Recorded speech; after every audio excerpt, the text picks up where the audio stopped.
Good evening, everybody. I want to begin by acknowledging that we're here on Treaty 6 lands and the traditional lands of the Métis, Dakota, Lakota, and Saulteaux. My name is Lenore Swiston, the media host of Civically Speaking, and it's a true honor to be here. And I'm here together with my colleagues, Anika Masri.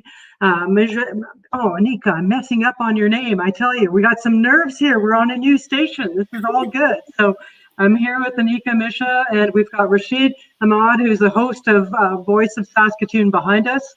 Our shows are aired weekly on CFCR, Saskatoon's community radio station, 90.5 FM on Sunday mornings and Tuesday evenings. And together we are here with Majura Ghosh and Jeff Jackson, who are in the background with us as well. And we have Ian Roach and his colleagues that are here as well with No YXC, a new live television station to the digital networks that we have here. So Anika, over to you after I've mashed up our beginning.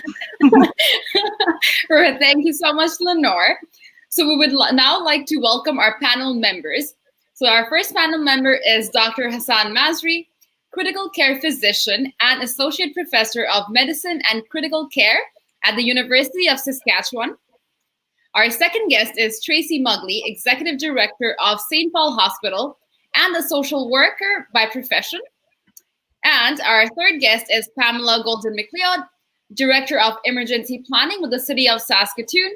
And our last guest today is Dr. Kendel, retired physician, former registrar of the College of Physicians and Surgeons of Saskatchewan, and current healthcare consultant. Welcome, and thank you so much for taking your time out of your very busy schedule to join us here tonight. So this forum will be conducted essentially in three parts. So the first part, we will have two key questions to ask to each of our panel members to start this panel session off.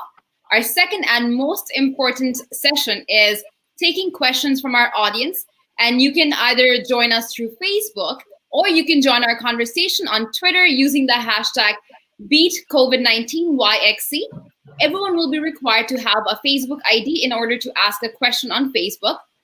And the third part is we'll give our panel members a minute or two to share their closing remarks, reflections, and guidance going forward. Our role as hosts would be to keep the flow of the conversation going and ask the questions to our panel members. And please use the comment section down below to ask any questions or concerns you might have for our panel members here tonight. And thank you so much again, panel members and audience members, for joining us for tonight's show. It is being recorded, and you can definitely follow up on our Facebook page, The Voice of Saskatoon, or Facebook page, Civically Speaking. And yeah, let's start this conversation, and over to you, Lenore. Yeah, thank you so much. It is a true treat. And Dr. Masri, you almost gave us a heart attack because we know you're busy and you're running into the studio. So thanks for being able to join us. We're going to start with you, Ashley, with this first question. And we're hoping that each of the panel members might want to jump here with your perspective on it. So in the next couple of 2-3 minutes, please share your perspective about the current situation with respect to COVID-19 in our city and province as a whole. So just your general perspective, Dr. Masri, on where things are since the last time that we had you on the panel here before Christmas. Yeah, absolutely. First of all, thank you so much for having me this evening, and sorry for giving you the scare with my delayed appearance, but it would not be me if I did not stick to my Middle Eastern time and arrive a minute or two late. Again, it's my pleasure to be today with the panelists, and special welcome to Dr. Dennis Kendel, who I look up to and consider as one of my role models as a physician, but also in his social activism in our province. Here in Saskatchewan, I think we are, as everybody knows from the numbers, we are unfortunately the highest number of COVID-19 per capita in the country. And I think this number is quite striking for me for two reasons. Number one, Saskatchewan actually should not have the highest number per capita in the country for many reasons. But one of them, when it comes to the fact that we do not have an international airport, We do not have a lot of international travel compared to, for example, Ontario, Quebec, and Alberta. We should, in theory, be ahead of the rest of the country in terms of our numbers, and we should have a better handle on this pandemic. Of course, similarly, one of the things that I think is putting us behind is the fact that we are probably the province with the least amount of stringent restrictions, and I'm sure we will talk about that quite a bit in the next few minutes. But I do believe that we need to continue to advocate for change, and we should not accept to continue to be the worst province in terms of our control. I do think that people in the province are doing their best, and I know that most people are continuing to do their best to follow the guidelines, but we will continue to help and educate those who are not following the rules to the best of their extent, and to those who don't believe in the rules or don't believe in the disease. I think it's about time that they do, but again, we'll continue to use education and kindness towards those to bring the numbers under control. I am obviously encouraged by the numbers in the last few weeks, but I have to say, on a personal note, I have been an intensivist or an ICU doctor for the last 6 years, and there are two events in my career as a physician that will stick with me forever. One of them, obviously, the night that I was on call as the ICU physician during the Humboldt Broncos bus crash 2 years ago, almost 2 years ago now, or a bit over that. And the other day is a few days ago, when I was the intensivist at the hospital here in Saskatoon, and there was so much, bad news and sad news that I had to break to families. It really, at the end of the week, I felt quite emotionally drained. And I have to say that week was the longest and the toughest week I have gone through in my medical career. So I am, as a physician, very concerned. And I think we need to continue to advocate and be loud and respectful in our advocacy.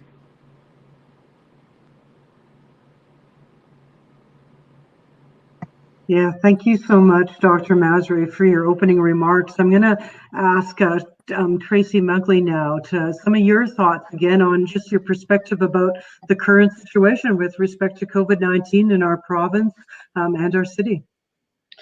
Yeah, a lot did change since our last gathering together, and unfortunately, it wasn't in a good direction. We saw big increases in the number of cases and the number of hospitalizations, and what we've also seen that I've really been witness to is our system's ability to bear any more weight.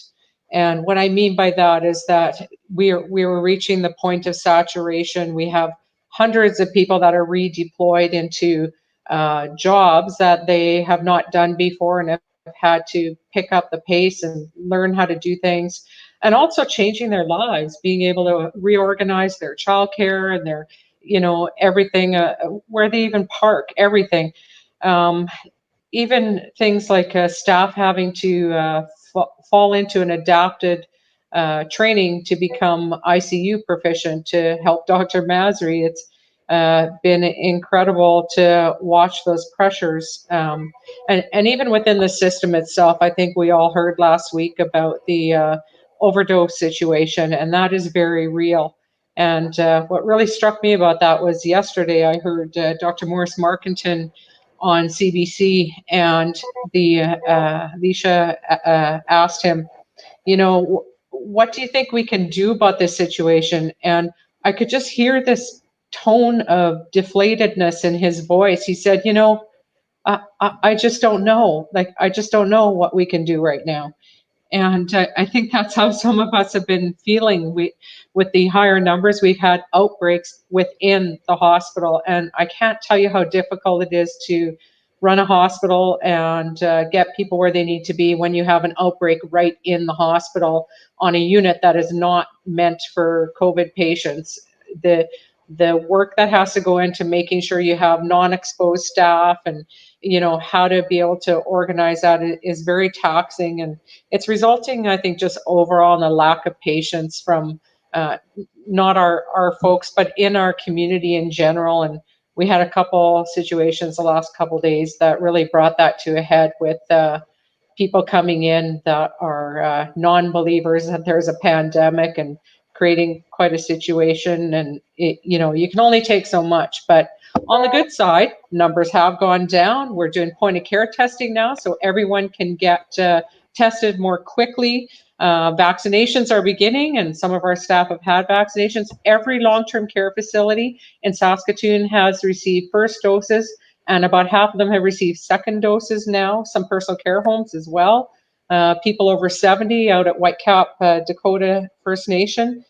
So there is some light there, and we have to hang on to that sometimes to bear with the rest of it.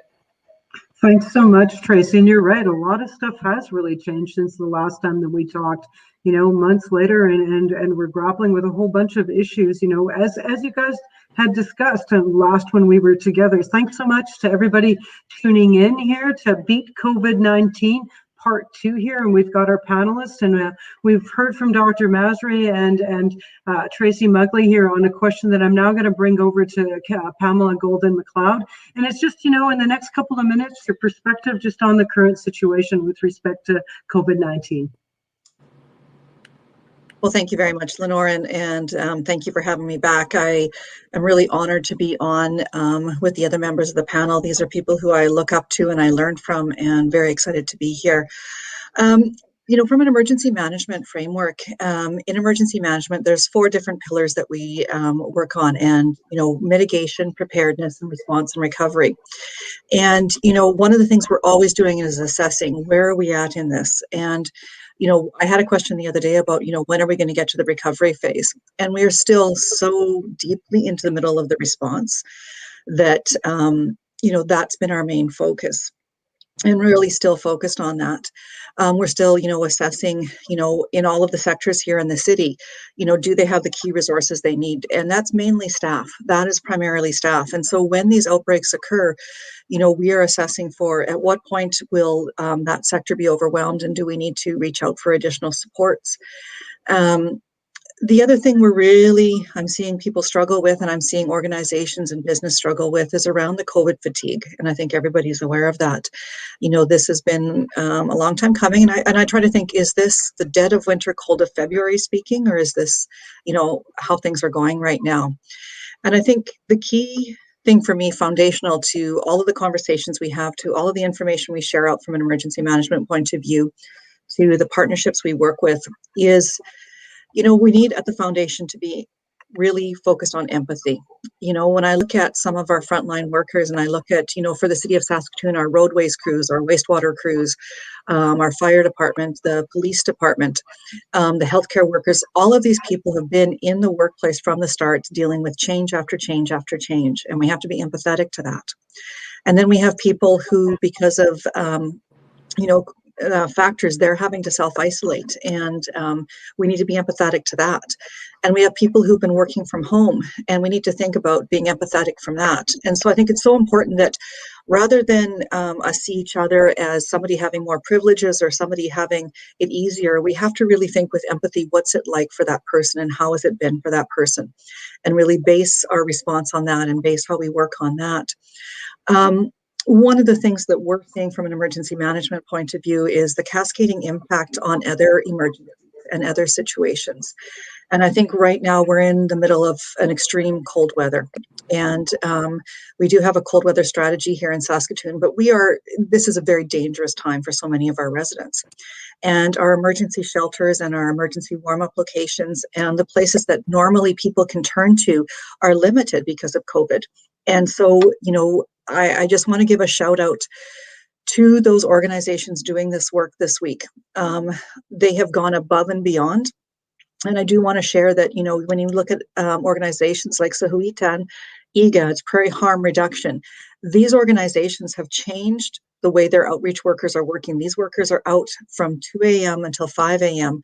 finding people who might be out in the cold and finding them locations to go. And I think it's really going to be important that we acknowledge that and we realize how hard those people are working and the challenges with COVID now.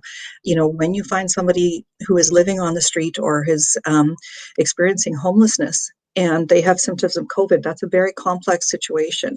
And many organizations have worked hard about how they can help keep those people safe. So I think right now, you know, we're still in the middle of it. And, you know, I know at the start, everybody talked about we're in a marathon, we're not in a sprint. And, you know, I'm starting to think we're not in a marathon because people who run marathons train for a long time. And a marathon has an end date. Someone was telling me recently about these races where they just run until they're the only person able left to run. And that's not something I'm volunteering for anytime soon, but I feel like that's where we're at. And so really just looking at focusing on what we can control and moving one foot in front of the other. And that's what we do every day. Come into work and say, what can I control today? What can I get accomplished today? And just keep moving forward every day. Yeah, thank you so much, Pamela, for that. And you make such good points there about just where we're at as we're all sitting in our homes, feeling the draft from the outside, you know, and we're having that to contend with and you know, thinking about all of those that are out there having to wear through this. And so hearts out to so many families affected by this. I want to introduce now someone new to our panel, Dr. Kendel. And Dr. Kendel, so much appreciation for you and all that you do and have done. Former registrar of the College of Medicine, and now working as a consultant and somebody very active as well on social media in respect to COVID-19. So we now give this over to you for some opening comments. Thank you very much. I guess one of the things I've reflected on over the past year as we've been in the midst of this pandemic is I was privileged back in 2015 and 16 to be part of the panel that recommended consolidating 12 of our health authorities into the Saskatchewan Health Authority. So Athabasca remains an autonomous entity, but the other 12 are unified. And I'm just so thankful that the government did accept our recommendations and created the Saskatchewan Health Authority, because having the capacity to coordinate services seamlessly province-wide has been so crucial, and it would have been infinitely more difficult if we still had the old structure. One of the last things I did in terms of a formal appointment was serving for 17 months as the interim CEO at the Health Quality Council. And during that period of time, we were focused on the social determinants of health with a particular focus on Indigenous health. And it's absolutely the case that people who suffer, you know, from homelessness and from food insecurity and have had, you know, suboptimal early experiences in life suffer a greater burden of illness. And during this COVID period, that has been exacerbated. You know, I would say that I acknowledge right up front, I'm a very privileged person. I live in a warm home. I can work from home. And I think about the people in Saskatoon who are homeless or have home, you know, housing insecurity, food insecurity, and it's very, very tough during this pandemic for them, and we need to do whatever we can to mitigate that harm. And then finally, I guess I want to say that in any difficult situation like this, we have to anticipate that it could get worse. And I worry a great deal about the impact of the variant viruses that are now in the country. We only have 3 cases of the B117 variant, but across the country, I think last count there was about almost 400 cases in the country, and it'll come here. We'll probably get all 3 variants. You know, it just inevitably comes. And the worrisome about it, the variants, is their increased transmissibility. We have functioned under a definition of contact of being in the presence of a person for 15 minutes.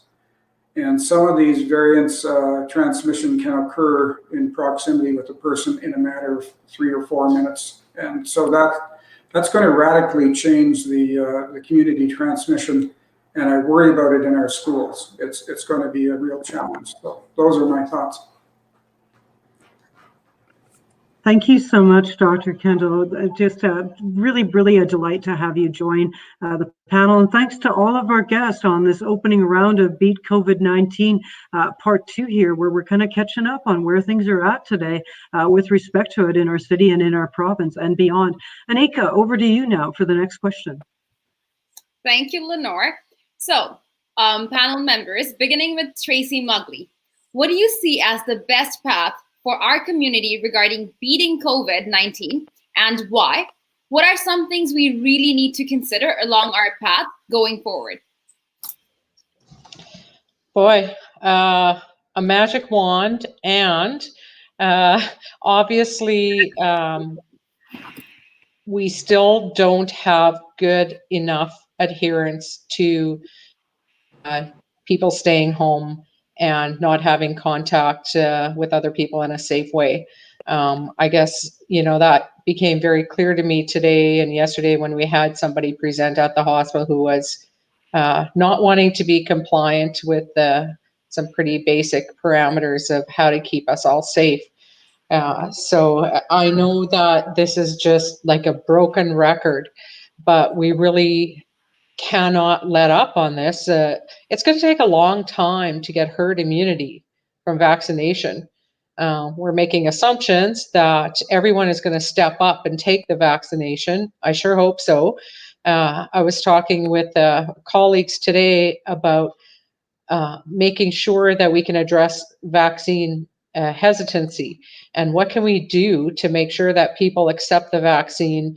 And I think that will take things like, as Dr. Masri did, being public about it, and people who are experts, people who are scientists, people who are public figures, people who are elders, people who are role models in their community need to speak out and talk about taking the vaccine and its safety and the importance of building that herd immunity. So I don't really have a clear sense on what the vaccine hesitancy is like in our community. I feel like everyone's really, wanting to get the vaccine, but I know that there are certainly people out there that will not be interested. So that does worry me. So I think a lot of PR and a lot of leadership around vaccine, once we get into that phase where we're having public big mass vaccine centers. And I think we just have to, like Pam was saying, show empathy and just try to support each other as best we can. Our emergency department folks have been having a really tough time over the last few weeks. It's just really bearing on them, trying to manage the numbers coming into the emerge. And as you can imagine, as I said earlier, we're having other issues like overdoses, etc. So trying to lift each other up and support each other. We got a big stack of really cute letters this morning from kids at Chief Whitecap School, a grade 3 class. And they wrote letters to our staff in the emergency department, in our housekeeping, in our food services, letters of, you guys, thank you so much for keeping us all safe. Thank you for fixing my appendix, or I might still be sick in the hospital. They're really cute. Anyway, we're laminating them so that they can be safe and cleanable.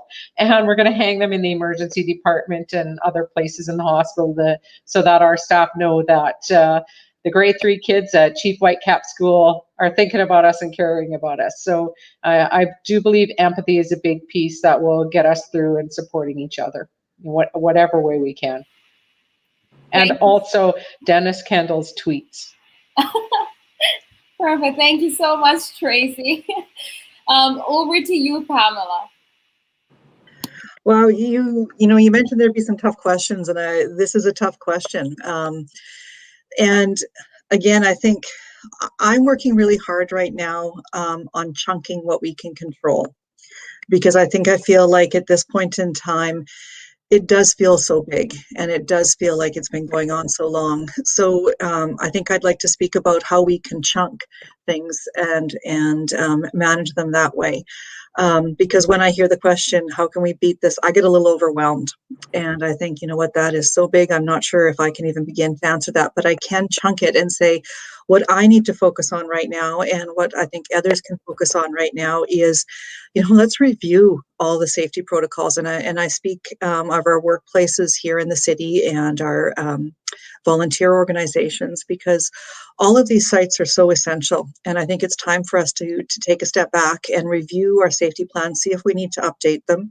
I'm really conscious of what Dr. Kendel shared around the variants and the transmittability and the concern that we have, you know, gotten a little bit lax sometimes in following the public health orders. And we really need to go back to those public health orders and renew them and follow them as carefully as possible right now. And that's what I feel like I can chunk and control. We can focus on that. We can focus on getting that information out.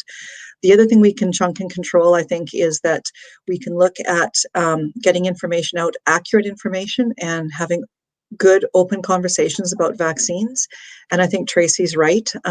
You know, we need to be frank and open about this and how important, and get those people who are in leadership roles and who are influential to talk about the importance of this. And I think we also have to acknowledge that our partners had to make really hard decisions about who gets vaccines when. And I know I would never want to be part of that discussion.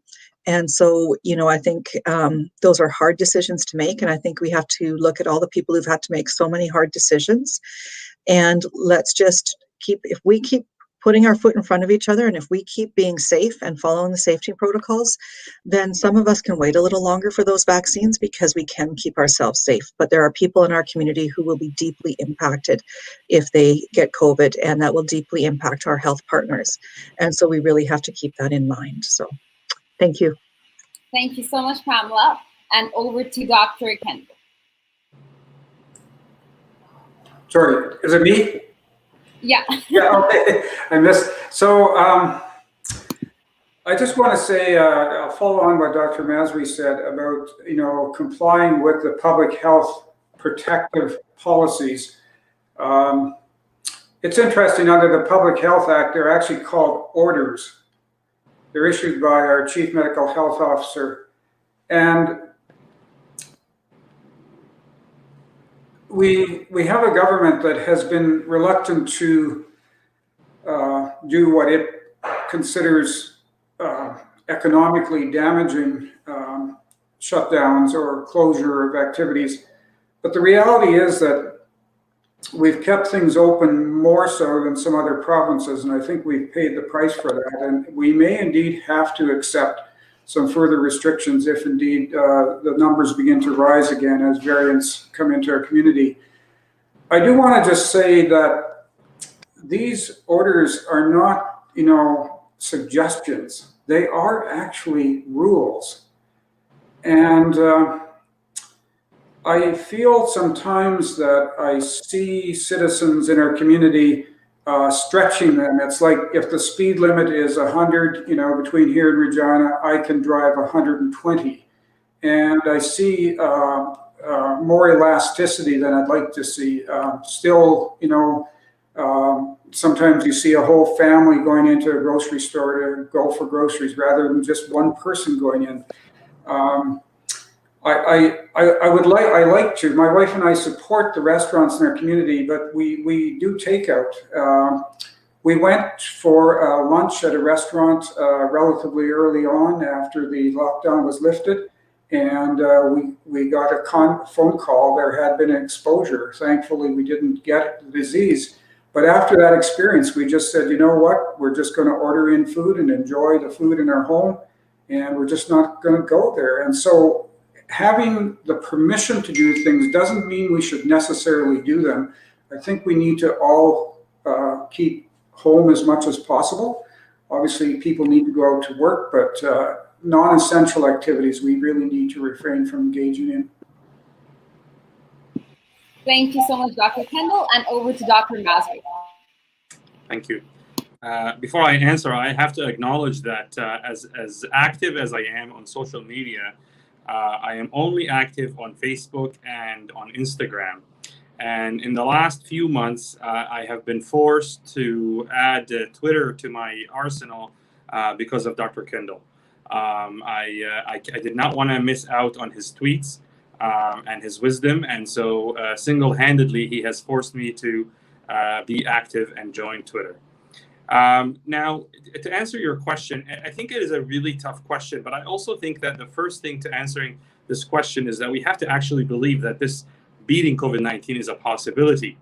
And it is a possibility, and we don't need to imagine this possibility. We could actually just look at Australia, Iceland, Sri Lanka, Singapore, Taiwan, and the list is actually quite long. And and New Zealand, obviously. And so beating COVID-19 is a very possible thing. It's not actually a dream or something that we could only dream about. And it's not something that only rich nations could do. I mean, a nation like Canada is certainly financially and economically is more rich than a nation like Sri Lanka or Rwanda. But the reality is, we need to also look at these nations that have managed to succeed in their fight against COVID-19 and look at what they all have in common. And what they all have in common is the fact that they all collectively, government, people, organization, the system, agreed that they're willing to take bold, aggressive, and sometimes painful measures that may appear painful in the short term. But the reward is extremely, extremely appetizing. And, looking at concerts and people going back to work regularly in Australia makes me wonder, and I always wonder, why can't it be us? As a Middle Eastern young man, I remember when I used to come back from school, and maybe some of the audience could relate to this, and I would have a 90% in my on my report card, and my dad always said, "Okay, well, that's good, great, but why 90%? Why not 100? How come the other kids in the class got 100?" And so I think that we have to have that spirit that why are we okay with the fact that we have an average way of beating COVID-19? Why are we satisfied that what we're doing is just better than the United States? Why can't we compare ourselves to Australia and New Zealand, who are quite common? They're quite similar to us, and many people will bring up the point that they're islands, and I would argue that we are geographically pretty isolated, except the United States, and the border has supposedly been closed. And so I think that the first thing that we need to do in order to beat COVID-19 is to understand it's a possibility. The second thing is that we need to understand that beating COVID-19 cannot be an individual task. We're not going to beat COVID-19 while 60 people freeze to death in the streets of Saskatoon. We're not going to beat COVID-19 while the positivity rate in Indigenous communities in the North is 50%, 60%, 70%. We need to do the right thing morally, period, regardless of the fact that that not doing the right thing will actually harm us. We need to do the right thing, period. But not doing the right thing not only is not a morally the right thing, but also is going to harm us, because the COVID-19 fight is a fight where we all win or we all lose. It's not going to be that Masri and Tracy and Pamela and Dr. Kendel are doing their thing and so they're safe. Rather, we all drown or we all succeed. The last thing I will say in this fight is we all need to speak our mind and advocate for each other, and to refrain from what I think is an unfortunate language where we divide each other. These people are only advocating for this because they could stay at home. Because they could work from home. Or these people are advocating for this because they could. Look, the bottom line is we all are together, government, organizations, and people, and we need to continue to do this together and understand that it is actually possible, and that in medicine, sometimes we need to take painful measures so we could have an outstanding result later on. Thank you so much to all our panel members for such insightful and thoughtful responses. And now over to you, Lenore. Yeah, thank you so much. That was great. Just so appreciating the wisdom from this panel. And I know we're getting wonderful views here, and I know that people will be viewing this all through the family weekend and Valentine weekend. So we have a lot coming up, and I want to speak to that, as panel members, because we're going into another kind of season where typically we would come together, right? This is the week where it's the groan zone in winter. We're getting a little fatigued from winter normally, never mind having a pandemic that we're going through.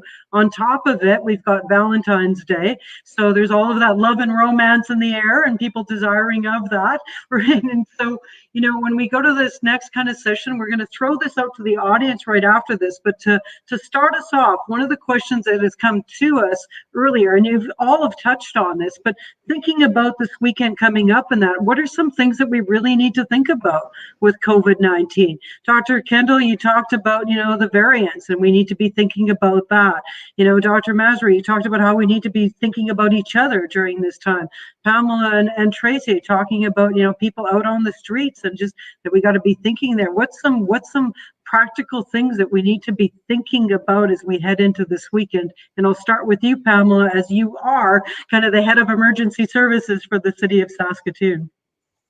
I think we each of us need to go back to those public health orders. We need to go back to the recommendations. And I think we each need to take a good hard look at what we're doing and how we are following those, and what can we be doing better to follow those. Dr. Kendel, referenced, those are not suggestions. That's the law. That's what we need to be doing. And there was a skit on Saturday Night Live last weekend where some people were sitting around the Super Bowl and talking about how good they were doing and how they were following all the orders. But of course, as the skit went along, they were not near following the orders. And I think that's what we need to do, is I think we need to refresh and remind. I am also going to suggest that we also, all of us who are in privileged positions, can do something to help those who may be stuck out in the cold this weekend, whether it's contacting one of the agencies that supports and seeing what they need, whether it's advocating for those individuals. And I learned something from Sarah Dawn at Sahuitan this weekend. They reference the people they work with not as clients or customers or residents. They call them our relatives. This is how we helped our relatives. And so I think this weekend, if we can all think, how are we helping our relatives around us? That's what we need to do. And the other thing I'm going to suggest is that right now, when people talk, I hear them doing a self-risk assessment. So assessing the risk to themselves. You know what, if I go out to the grocery store and if I get COVID, I'm young, I'm healthy, I'll be fine. But I think I want people to think about doing a community risk assessment. Having heard what Tracy shared today, having heard what Dr. Hassan has shared today, when you go out, you need to assess whether the risk you're taking is worth it to your community and to your relatives. Is it worth it if you get COVID and put more stress on the healthcare system? Is it worth it if you pass on COVID to one of our relatives in the larger sense of our community? And I think that's what we have to start thinking about. And we need to get back to the basics of following the rules as closely as possible, because as Dr. Kendel said, I am also very concerned about the variant and concerned about how quickly that could spread in some of our essential services and critical services here in Saskatoon, and the deep impact that could have. When we look at, outbreaks that have occurred in places like the food bank and like, the Friendship Center and like the Lighthouse and like the Salvation Army, these are critical to our health and well-being. So you getting COVID and possibly passing it on to one of those people, that's a risk that I don't think our community should be ready to take. And if you're ready to take that as an individual, you need to think about your community and whether your community can handle that risk. Yeah, thank you so much, Pamela. Really good words of wisdom there, I tell you. Dr. Kendel, building on what Pamela had just said, some thoughts kind of as we head into the weekend. Well, Valentine's Day is a time of love, and I think it's also family weekend, which refers to, the bonds of family. I'm a member of a Christian congregation in the city that is mostly elderly people. My wife and I are probably among the younger members, and I'm really struck during this pandemic how isolation and loneliness has impacted many of our members. And so we make a real concerted effort to, contact them by phone. It's amazing. We've enabled a lot of these people to learn to use Zoom and other meeting forums. So we have virtual meetings where people share what they're doing on a day-to-day basis. And I think it's important that we be mindful of people within our circle of contact or our circle of fellowship who are isolated at this time, and actually make sure that we find a way to connect with them. Just the good old phone actually is quite amazing as well. Pick up the phone and talk to people, and it really means a great deal to them. So I think that's a good message for this period of love. Yeah, thank you so much, Dr. Kendel. And just for people that are tuning into this COVID-19 kind of, how can we beat this thing here in Saskatchewan? And that we are in the midst of this conversation with a great panel, and we encourage you to field some questions. We have all kinds of channels that are open. If you have any thoughts, comments, or just want to give a shout out to anybody, please do utilize them. Now I want to go over to Dr. Masri, just on your thoughts of wisdom as we go into the weekend. And we're queuing up audience questions as we're here, and we can't wait to get to them. So Dr. Masri. Yes. I think that, my message about this coming up weekend is that just a similar answer to the previous question is that in order to see what's going to happen after this coming up weekend, we could look at to what happened after the weekend of Thanksgiving, after Christmas, and after every other holiday in the last 10 months. And I think that,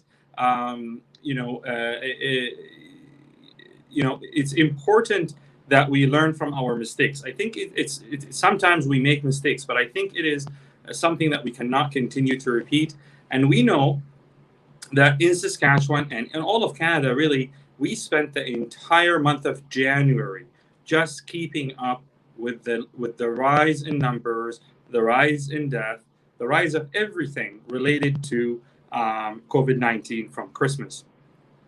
We need to understand that if we truly love people, i.e. Valentine's Day, and if we truly love our families, family weekend, etc., we need to understand that loving them means that we get this under control, so people can have jobs, so people can have a financial well-being, so people can go for their mammograms and have screening for their possible breast cancer, so people can actually live.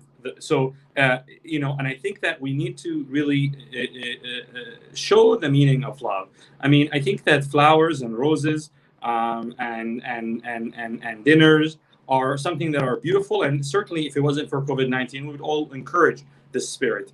But I think the meaning of love, as far as I understand it, is that we truly care about other people. Love for others what you love for yourself. I certainly would love for myself and for my parents and for my family to be safe.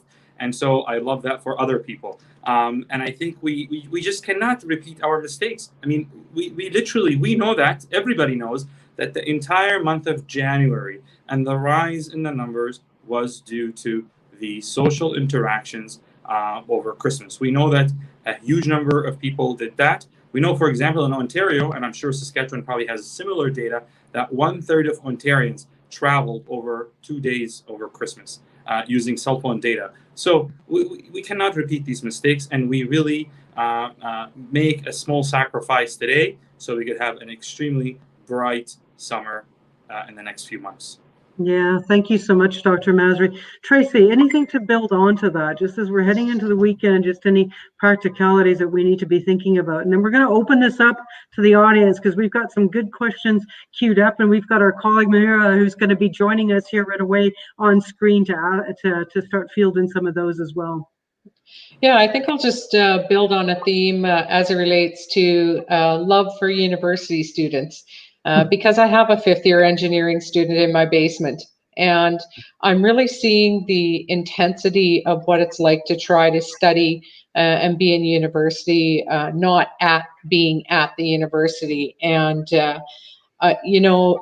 Ontario, Quebec, they've been talking actually about keeping kids in school and not having a break, thinking it's a safer thing to do. But I do think that everybody does need a mental break, if nothing else, to be able to sleep well, regenerate our brain, our mood stability, and get some exercise. We're just really out of order right now with a lot of our natural rhythms and routines, and I do think that the best way we can show some love over this short holiday period is to actually take care of ourselves and get some good sleep and take care of our health.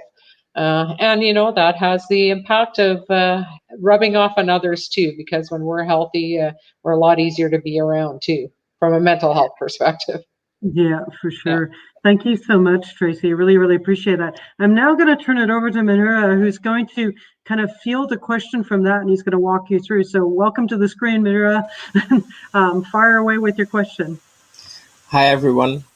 It was great listening to all of you. I just have this question, and the question is, considering Canada ordered one of the highest numbers of vaccines per person, why is it so behind on the actual administered vaccine rate? And does the number show our problems in the healthcare system, or is it more on the logistical sides of getting the vaccines? I'll start with Dr. Kendel.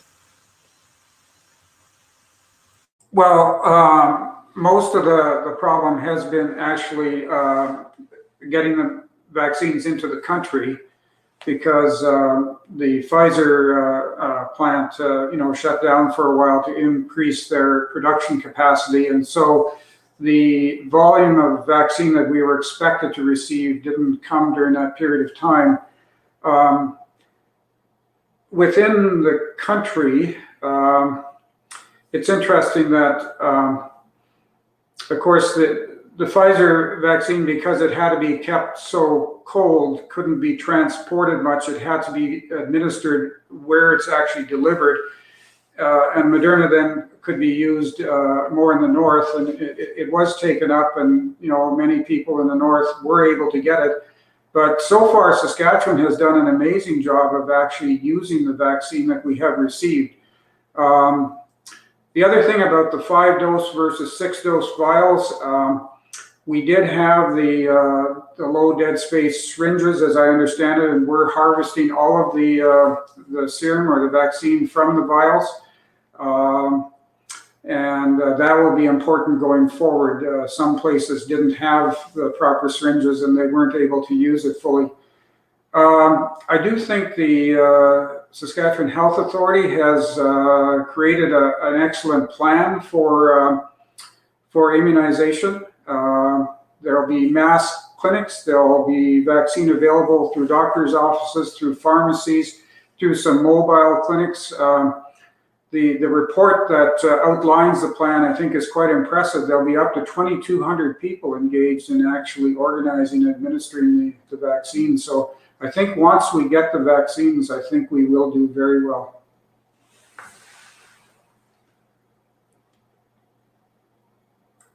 You're muted. We get to use the famous "you're muted," Manura. Now we'll go to Pamela. Sorry about that. Can I add just a little bit to what Dr. Kendel has said? Sure. I think, I really, this is a point that I really wanted to jump in, because I do think that many times prior to the pandemic, and I think this is an important point and we need to talk about it a little bit here. Prior to the pandemic, Canadian governments, both liberal and conservative, have underperformed in investing in Canadian science and technology. And many times we hear voices that say, here in Saskatoon, I've heard these voices many times, why are we investing in a library? Why are we investing in research? This is why, because when you invest in libraries and science and research, you will be prepared for the day when you need them. When you invest in infrastructure that serves homeless, those who have been disenfranchised and disserviced for many, many years, when you have a pandemic, you have a system that works for them. And so I think that one of the lessons that I think we need to understand is that a country like Canada does not need to rely on anyone else in the world to provide them with anything. We have the smartest people in the world. We have all the capabilities in the world to produce anything and everything that we need, but we need to understand that these things need money, and we need to invest in them, and we need to put the political rhetoric, both conservative and liberal aside, and understand that this is not a political matter. This is a matter of sovereignty, and that we could do better and we could have done better if previous governments, right and left, invested more in science and research. And this is, to me, this is, every time I heard the debate about the library in Saskatoon, this came to mind. We need to understand that when we don't invest in every single infrastructure, there's a price to pay, and you never know when that price is going to be paid. Does anyone else, Pamela or Tracy, have a response to the question? I think I would just add that I'm with Dr. Kendel. We have an amazing team in Saskatoon. I'm not sure sort of the overall provincial perspective, but in Saskatoon, who's responsible for the delivery of the vaccine. And they are working so hard, you can't even believe it. And they are trying to figure out how to staff 4 mass immunizations, 2 drive-throughs and 2 mass stations, as well as mass vaccine stations in Martensville and Warman. So this is going to require hundreds and hundreds and hundreds of people, 7 days a week, 16 hours a day, to try to staff that and organize that. And that team is working really hard and doing a fantastic job. So I guess I would just leave folks with knowing that I think we're in very good hands here in Saskatoon when it comes to the process and the team that's in place to help deliver that. And I think I would just want to add to what Tracy said is that from the City of Saskatoon and the EMO perspective, we've been able to work closely with those staff members planning the immunization. And I agree, we are in good hands. Once the vaccines get here, this will go well. Not saying there won't be hiccups, because this is a massive undertaking. And so I think we want to ask for people's patience, but I think we want to ask for people's this is going to happen, but we still need to work on keeping safe. And I think we need to show the appreciation. I can only speak for here in Saskatoon, but the plan looks really good. It looks like they've thought of so many things, and what they can't figure out on their own, they're reaching out for support. And what has amazed me is the support of our whole community. I was requested to do a reach out of finding locations, and we contacted our critical infrastructure, and it was like everyone put their hand up and said, what can we do? How can we support? How can we work together on this? So just like the response to COVID is a whole community, the vaccination is going to take a whole community response. It's going to take, the SHA being the experts on it. It's going to take all of us in our work sites following the orders, and it's going to take every citizen being patient and being respectful of the work that these people are doing. Thanks, everyone, for your responses. Over to Anika. Thank you so much, Madhuja, for that great question. And thank you so much to all the panel members for your answers. And the next question that I have for everyone is, what jurisdictions are best prepared to slow or stop the spread of COVID mutations? What can we learn from them to improve readiness in Saskatchewan?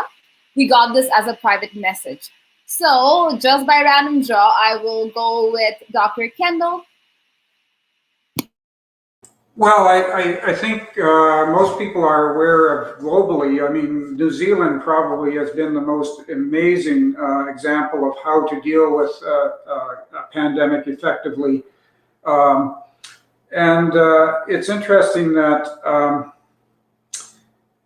my perception is jurisdictions both internationally and within Canada that have been optimally successful were ones that actually acted quickly and decisively when the numbers began to rise. And if you have a sense of complacency that's saying, well, this might not be so bad, we can ride this out, this virus will beat you. And so I think you have to be more decisive and more intrusive into the spread mechanisms early on. And we didn't do that very well in Saskatchewan, unfortunately. Perfect. Thank you so much, Dr. Kendel. And over to Tracy Muggli. I think I'll pass my hat over to Dr. Masri, because I haven't studied a lot of what's going on in this particular area. For sure. Yeah, definitely, Dr. Masri. Yes, not to add to or repeat what Dr. Kendel said, but I think that decisiveness is certainly an important factor. The other thing is to understand that governments are there to govern, and that I know that I have many family members, and I've been following the situation, for example, in Australia very closely. And in the beginning of the pandemic, when the Australian government and even the New Zealand government decided to take these very aggressive measures, there was an outcry and in the country, and said, what are we doing here? And we're closing a lot of businesses. Economy is going to tank, and a lot of that rhetoric. And what happened actually is, with these tough measures, people survived and economy survived. So I think we need to have our priorities straight, and the jurisdictions that did that did very well. If you all recall, and now it's almost it's like history, but I remember when I used to make a lot of my Facebook videos, a lot of people used to comment and say, what about Sweden? What about Sweden? Why can't we be like Sweden? Sweden is, everything is open and everything is great. And what we know is that Sweden, that took a very loose approach to this, have suffered. One of the worst hit countries in Europe has been Sweden. And so I think sometimes we just have to understand that jurisdictions, not only that took decisive and early, but took brave decisions. These brave decisions may appear to be unpopular, but like my parents have always taught me when they raised me, sometimes they also had to do unpopular decisions.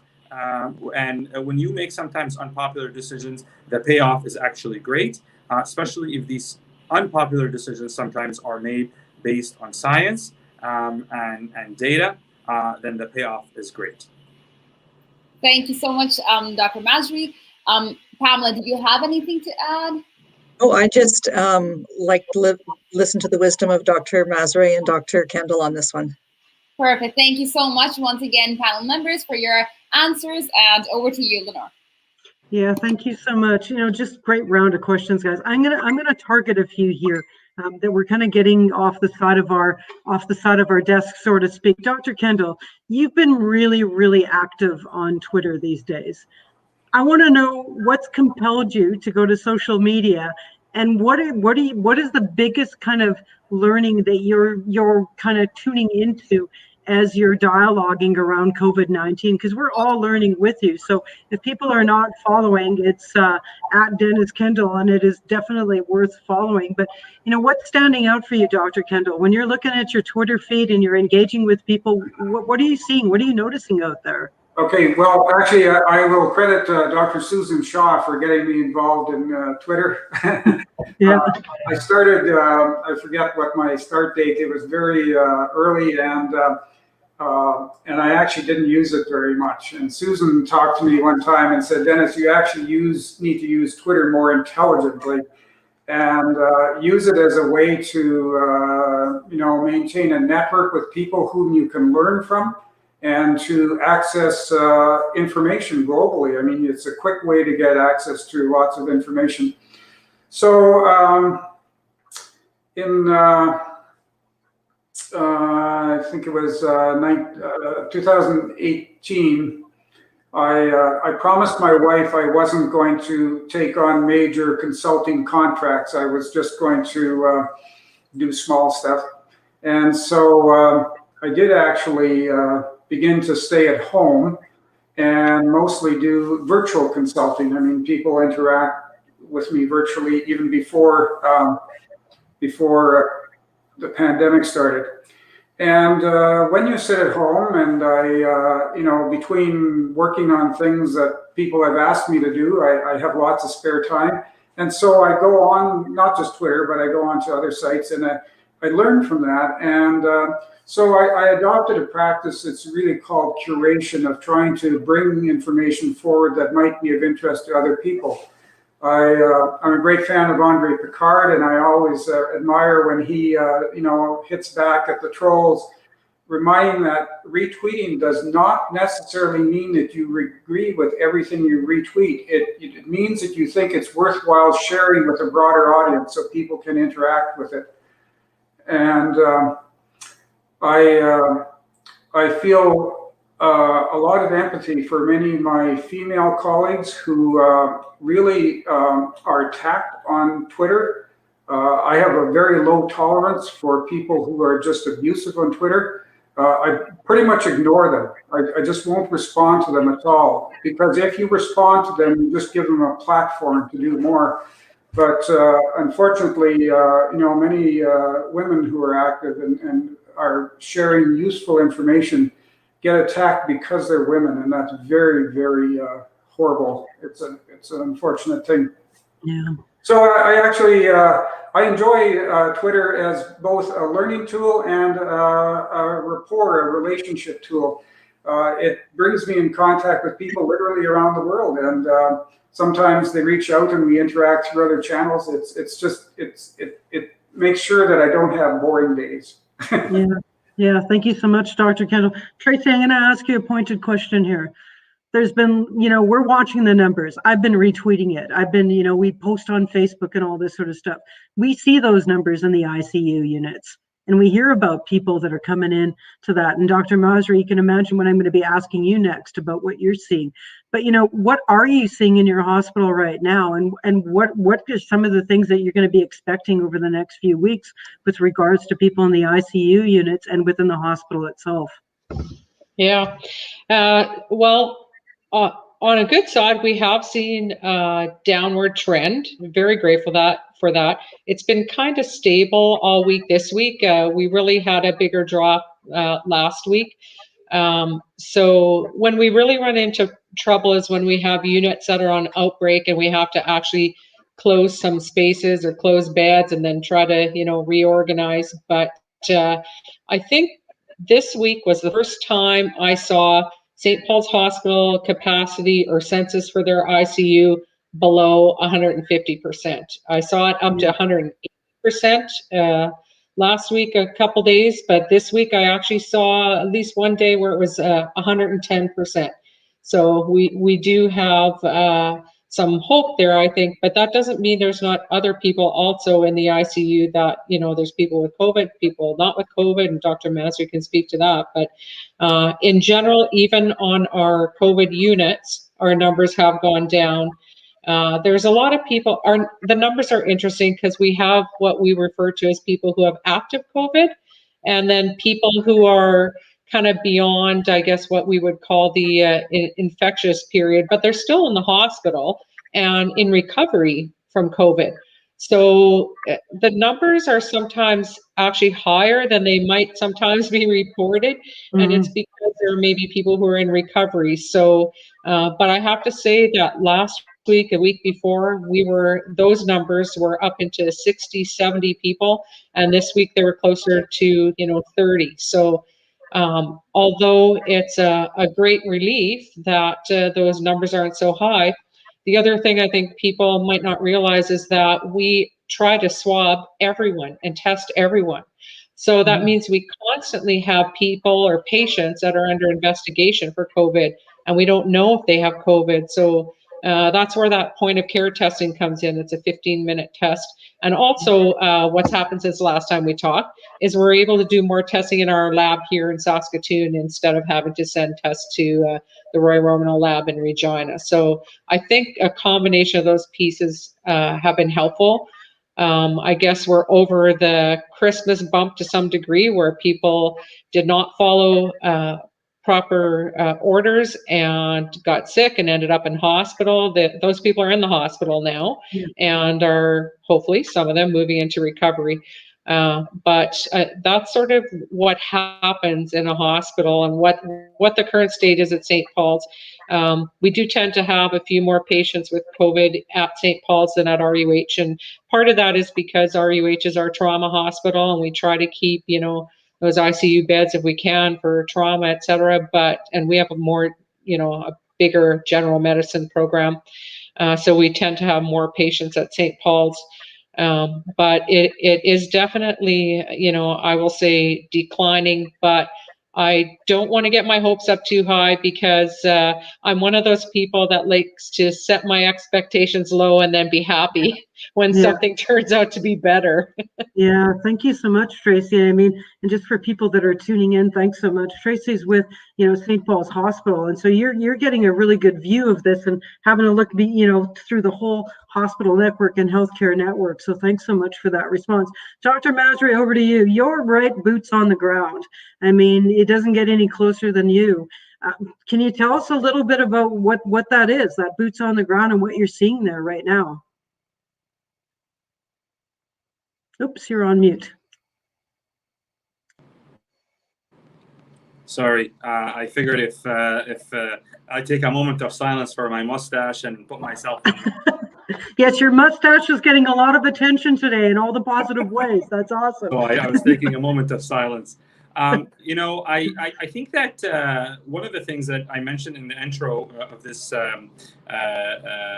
meeting tonight is that I truthfully had the hardest week of my career not too long ago at St. Paul's, in one of those weeks that was just described by 180% census in the hospital and a full ICU. And one of the things that I have the unique honor of doing is I get the honor of serving the people of this province in the ICU. But one of the most difficult things for me is when I fill a death certificate for someone who has passed away from COVID-19 and talk to the family, show them the images of the CAT scans and the x-rays and talk to them about how this person is not doing well, and then eventually filling a death certificate for someone, and then the following day or the day after hearing that there was 2 deaths or 3 deaths in the daily briefings. And for the most people in the province, except the family of that individual, for the rest of the million people in the province, it's another person dying from COVID-19. For me, it is someone who I've seen out of breath. It is someone who I've seen with family crying, all family members, and this scene repeated itself too many times not too long ago in one of my weeks on ICU, and I found myself on a particular day. I was breaking the news to a specific family that their loved one was passing away, and the wife started crying. And honestly, I'm extremely used to bad news being an ICU doc, but I did not realize that I also started to tear up with the wife of the family, because she started to tell me about the characteristics of this individual and how loved he was, and what he meant to her after over 40 or 50 years of marriage, and how this individual was the whole world to her.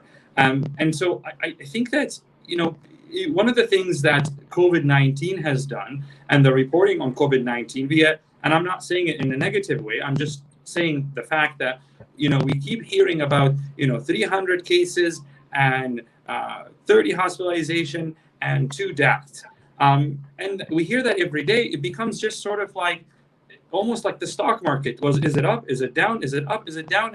And if it doesn't concern you like the stock market, then you just move on.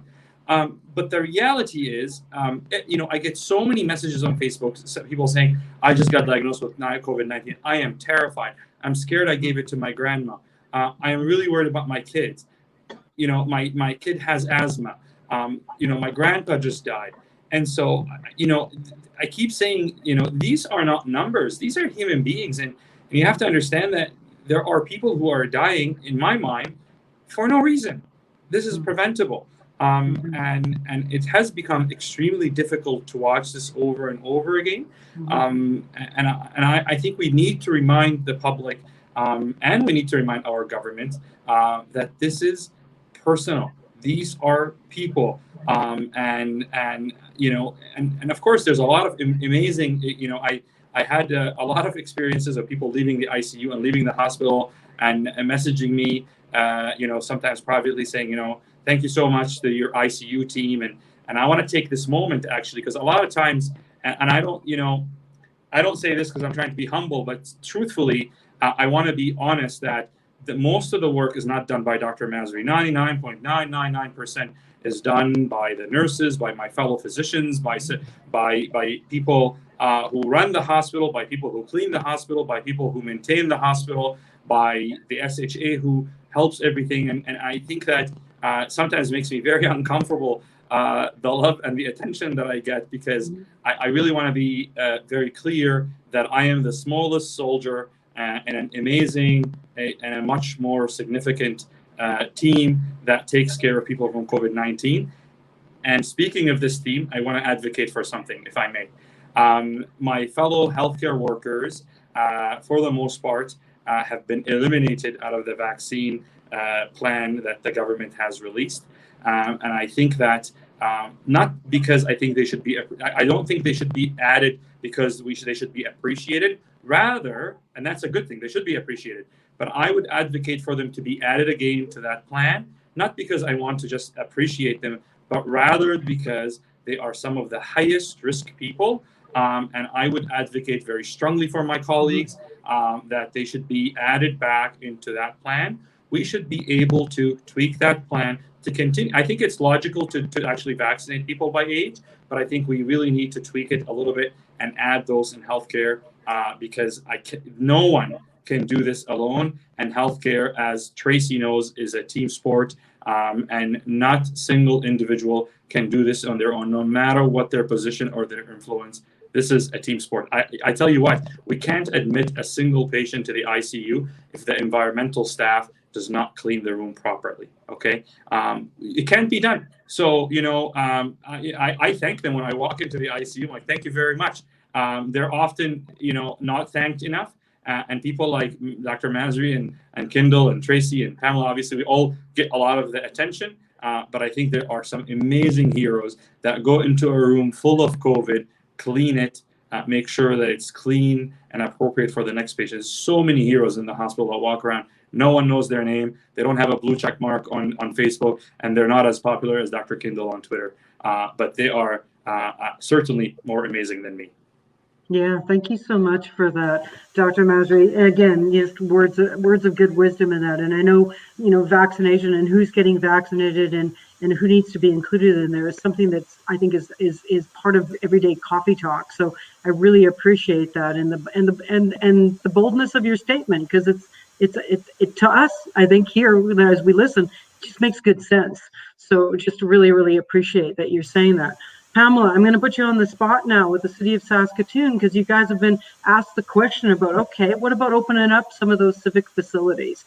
I know that comes through like the housing partnership here in Saskatoon and that. What's the response and thoughts about kind of the role of the city of Saskatoon and some of the steps that they're taking and able to take and where they're treading? Lenore, just to clarify, so when you say open up civic facilities, are you meaning for vaccinations or what are you referencing? Sorry. Well, I think it's the one that was in the news around kind of saying, can you open it up for vulnerable people just in terms of the time? So, but you know what? I love your question too. So why don't we get you to answer that one too in terms of opening up for vaccinations? Because that's a good one too, right? It's like, I think there's still a lot of unknowns out there, but where do you go to get vaccinated? How do you, when will it, how will you hear about it? All that sort of stuff. That might be another round for us yet. We don't want to go too much longer in this. I know we've got one more round of question from Matt, but I know that's been one that's been coming up. I know in the public. So your thoughts on that, Pamela?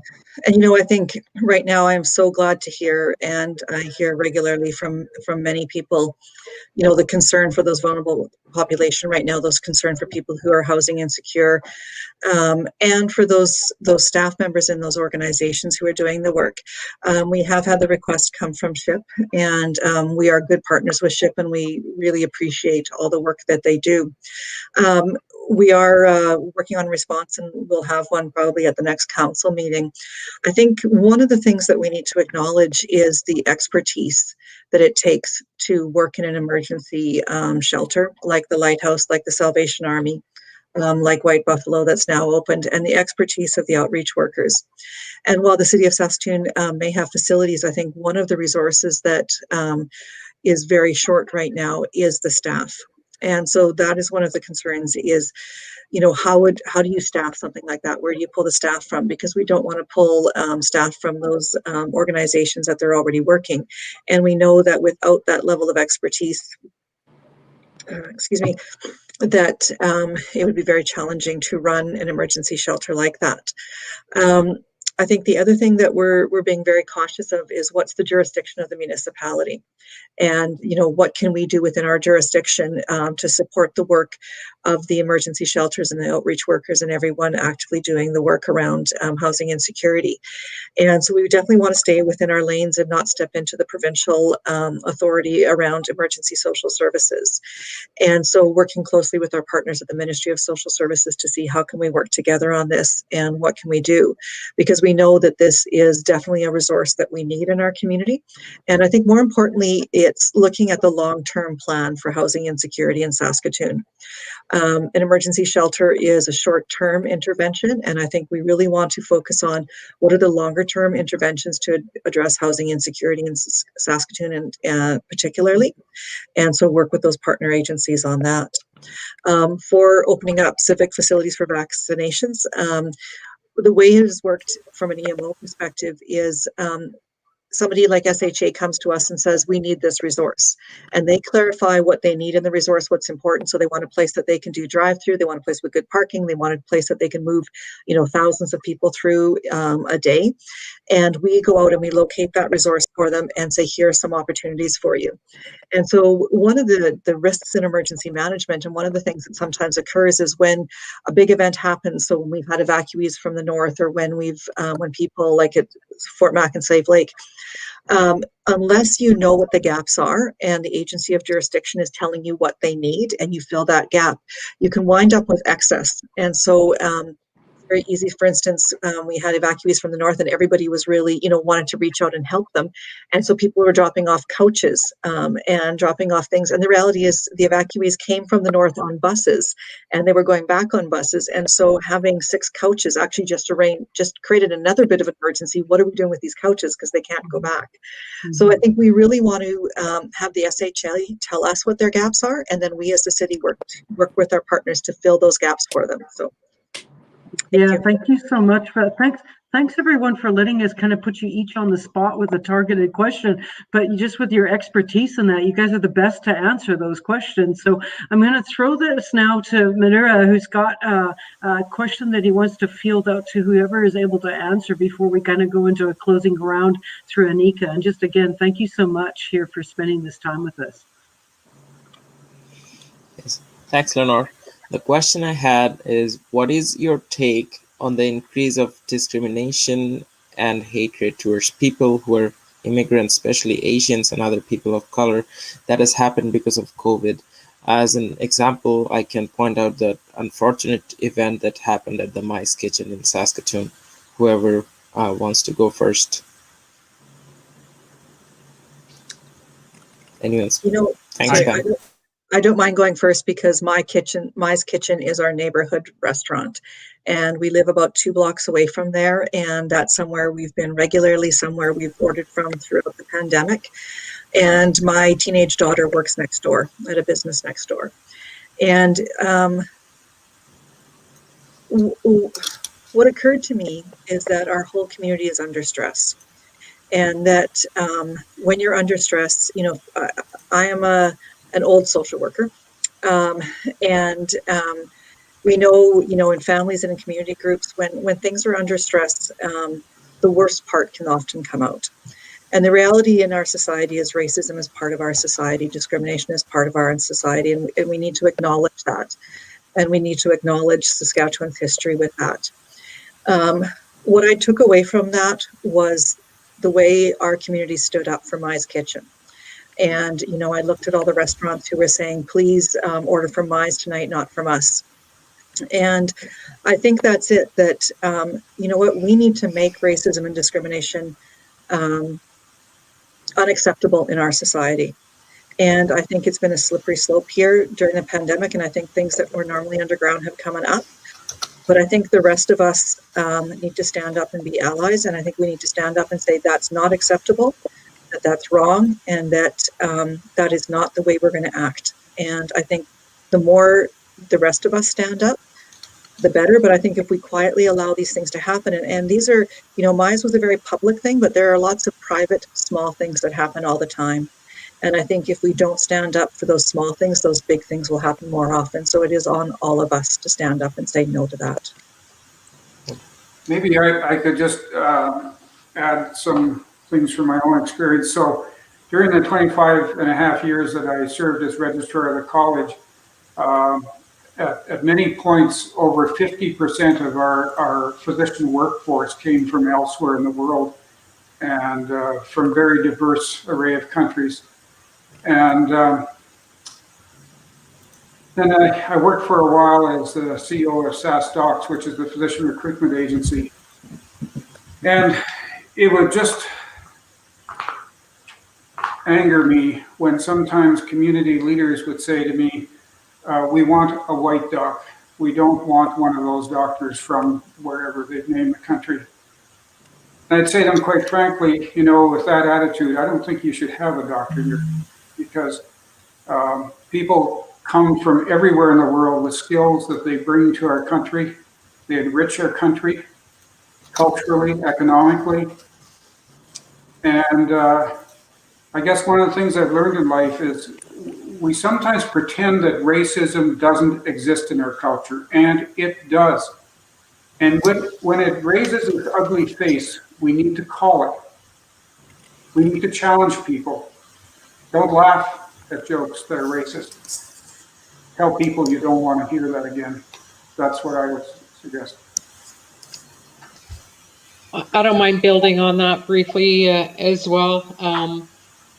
It's concerning that when people are under such distress, their worst selves comes out, and it is showing us how present racism is. And I guess what's concerning when we're not under so much stress, how much of it is actually hidden. So we're, it's like we're getting the transparency of it in some ways. But I wanted to just put a shout out to the university for appointing Dr. Verna St. Denis as an advisor on anti-racist education, because I think a lot of this relates to the importance of education, the importance of understanding the history in Canada around colonization, around residential schools.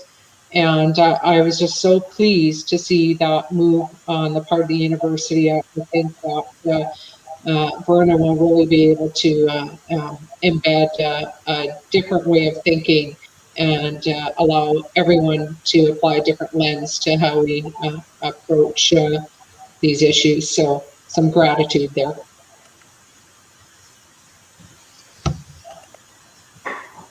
I'll just jump in, and I may have a unique perspective, both being from a Middle Eastern background. But before I jump to my comment, I need to correct Pamela in one thing she said. She said she's an old social worker. She meant she is a young, previously social worker. Just need to correct the record here. I'll answer and I'll jump in here with a comment. And I wrote a piece not too long ago for CBC about racism in medicine. And it actually, the incidents that we're seeing here highlights something really important, whether the incident at this restaurant or the incident against Dr. Saqib Shihab highlights something that's very important, that nobody is immune from this. I mean, we're talking about the number one top, extremely impressive physician in our province. I mean, we're talking about someone his resume are pages and pages and pages long, and he is not immune from this. So I think this is an important thing to understand, that nobody is immune from this disease. And if we don't all stand up for it, it will affect all of us. That's the first point. The second thing that I think is important to mention here is that, and I like to always bring this back to our Indigenous population. I think that they have received and continue to receive the most amount of discrimination in our nation's history. And unfortunately, oftentimes they do not have the advocacy that many other people have. Like, as a powerful physician in the province, we're able to speak for ourselves, and we have platforms to speak for ourselves. But I have to say that Here in Saskatchewan, as a Middle Eastern man, I always felt welcome. I always, even when anybody makes any unfortunate remark towards me on Facebook, very quickly, what my mom refers to as that my fan club are quick to defend me and quick to state that their parents who came from Germany or Ukraine had similar experience, but that I'm welcome here and that they're glad to have me here. I think that, as everybody mentioned here, we cannot be silent about these things. We could disagree with each other. We could agree and disagree on restrictions. We could agree and disagree on lockdowns. We can agree and disagree on anything and everything. Everything should be out for discussion. But one thing that is an absolute red line and has to be condemned by everyone, and we have to speak very loudly against, is racism. And unfortunately, even though the majority of the people are decent, good, welcoming people, there is a small percentage of people that is loud. And the only difference is that now everyone has an iPhone or another. I'm not trying to make an ad for iPhones here, or some other device, and they're able to capture this and call it out. I'll mention this. My mom is obviously Middle Eastern, and she wears the head covering. And I know personally that sometimes when she's alone, if I'm at a store or something like that, if she's alone, I will notice a different treatment sometimes. But if I'm around her, then that treatment is different. And I think that if you witness a behavior like that, I think we all have the responsibility to call that behavior out. Many instances we've noticed where people, like for example, at the rally, when I spoke against the rally, I said, because people said, oh, we don't agree with that gentleman that said these words against Dr. Saskatchewan. Well, why don't you speak up? Because I promise you, if anyone in this panel or anyone else, if I was to, or anyone else was to say something that's condescending towards a race or a group of people, the rest of this panel would speak up and say, what? No, we don't agree with that, and speak up. So I think that we cannot say, oh, we're trying to be politically correct or we're trying to be peaceful. This is something that we cannot tolerate, not small amount of it, not little of it, not any of it. Racism is an ugly, ugly disease that eats at the core of our society, and we need to speak very, very loudly against it because it's not gone, and we cannot allow it to grow in our society. Thanks a lot. Over to Anika. Perfect. Thank you to all our panel members for sharing your wisdom and responses. We would now like to ask each of you to please share any closing reflections you may have with the audience and any new guidance or advice worth repeating, starting with Dr. Kendel. Okay, well, I want to end on a positive note. I've lived in Saskatoon since I came to go to university here. And I actually consider it a blessing to live in this city. It is, for the most part, a really good place to live. And we've raised our family here. They now have moved on elsewhere. But I'm hopeful that every one of our citizens will just redouble our effort to reduce community spread of the virus. Each of us can do our part. And I would just urge each of you to do that so that we do get the spread under control and we don't overwhelm our hospital system and we can get back eventually to more normal life. So please do that. Thanks. Thank you so much, Dr. Kendel. And over to you, Dr. Masri. I think that the positive note is important here. And I think that the people in this province have done a lot of sacrifices. I know many business owners and many people who have done a lot of sacrifices to get us to where we are. And even though we might be not the best in terms of per capita cases, we have done well overall. And I know that we can do better. I want to remind everyone here is that the pandemic is not endless, and the pandemic is not going to last a lifetime. And I know that even as early as this summer and the fall, we will have better days. When I moved to Saskatchewan, almost hard to believe, but almost 6 years ago, people kept talking about going to the lake. And in my simple Ontarian mind, I thought that the word the lake meant like one specific lake, until finally I reached out to someone. I said, what is this lake that everyone going to? And it turns out there's obviously thousands of lakes that people go to. And I want to remind people in our beautiful city, in our province, that those days are coming, that better days are ahead, and that we need to face this problem head on, because not talking about COVID-19 and not facing the problem does not make it go away. If it did, if not talking about the problem would make it go away, I would be the first to deactivate my Facebook and never mention the word COVID-19 ever again. But unfortunately, not talking about our own problems does not make it go away. We got this. We can do better. We will do better. And some amazing, incredible days will be ahead. I look forward to having this specific panel maybe a year from now in person, sitting next to the very young social worker and the youthfully young Dr. Kendel and the amazing Tracy and everyone here in this panel. And I want to remind people that this is a reality. We're all laughing and trying to imagine this moment. But just like this pandemic sprung on us out of nowhere, good days will be here. And people will be like, oh, remember when we all, for some odd reason, met via the phone with a camera and talked, not in person. This will be history, and good days are ahead. I'm really honored to be in the presence of all these amazing people. I know I talk a lot, so bear with me. One last thing I want to say is what Dr. Kendel said about what I've seen in this pandemic, is that we have some amazing women running our country. Look, the vaccines that are coming to our country, the minister in charge of that is a woman. Our top physician is a woman. Most provinces' public health physicians are women. Our CMO is a woman. The amazing panel over here is there are 4 women, 3 men, and it really is important to highlight that. We have come a long way. We still have a way to go, but I will not be fair without highlighting the power of that. Some of the other very active people on social media, like Dr. Hines, like Dr. Sullivan on Instagram, are women. Women have left an impact and will continue to leave an impact. And I promise you, my mom did not make me say all of what I just said.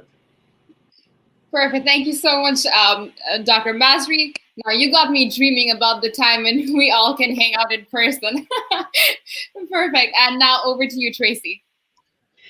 Yeah, I guess one of the messages I'd like to leave is to remind people that we have amazing testing capacity that's not being used. And I worry about people that might have some mild symptoms or might have been in contact with others. There's a lot of capacity to be tested. So please be tested if you have any concerns whatsoever. And when you are vaccinated, tell your friends and encourage them to go get vaccinated as well. One thing I would encourage you to do over this weekend is to think about someone in your life who is not able to get out and could use a phone call. Like we talked about earlier, there's many older people out there who are shut in their homes and would appreciate a phone call. I would like to encourage people to do that and validate, the experiences that people are having through this experience. If people are not feeling up, try to validate them and give them some of your time. And I'd recommend also following Dr. Tamara Hintz on Twitter, because when you get into the banter between Dennis and Tamara and others, it's very informative and sometimes entertaining.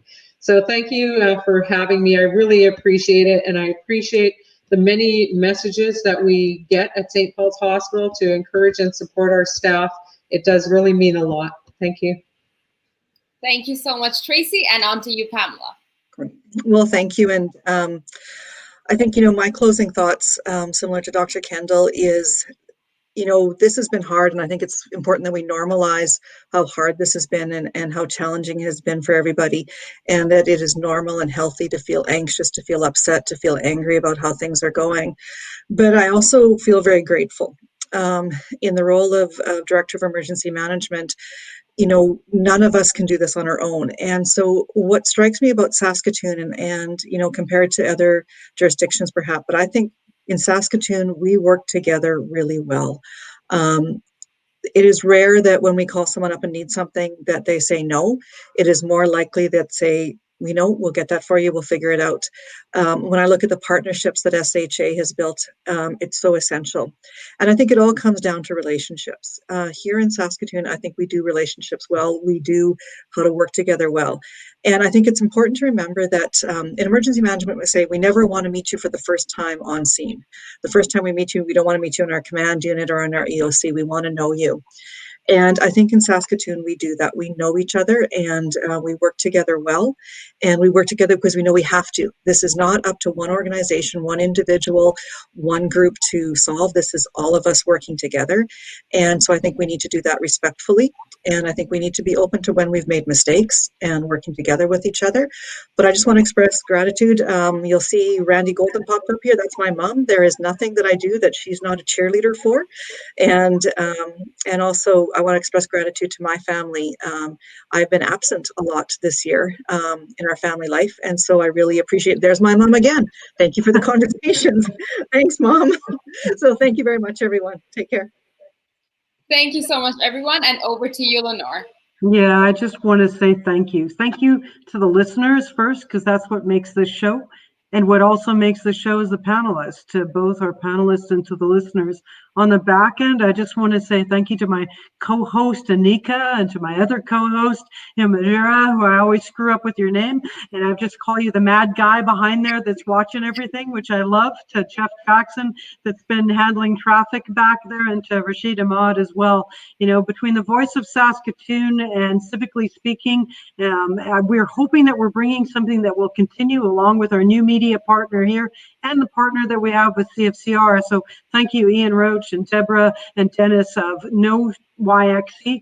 We are very thrilled to have this media partnership so that we can bring this kind of multiple channel viewing to Saskatoon so that we could share shows like this. So again, once again, just thanks, panel. Much wisdom. We will have you back. We got to check in because we know we're in the midst of this. It's not going away. We got to be safe.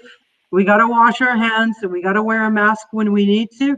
And we got to show ourselves love and kindness as we head into this family weekend and Valentine's. So thanks so much, everyone. Be safe out there. Thank you.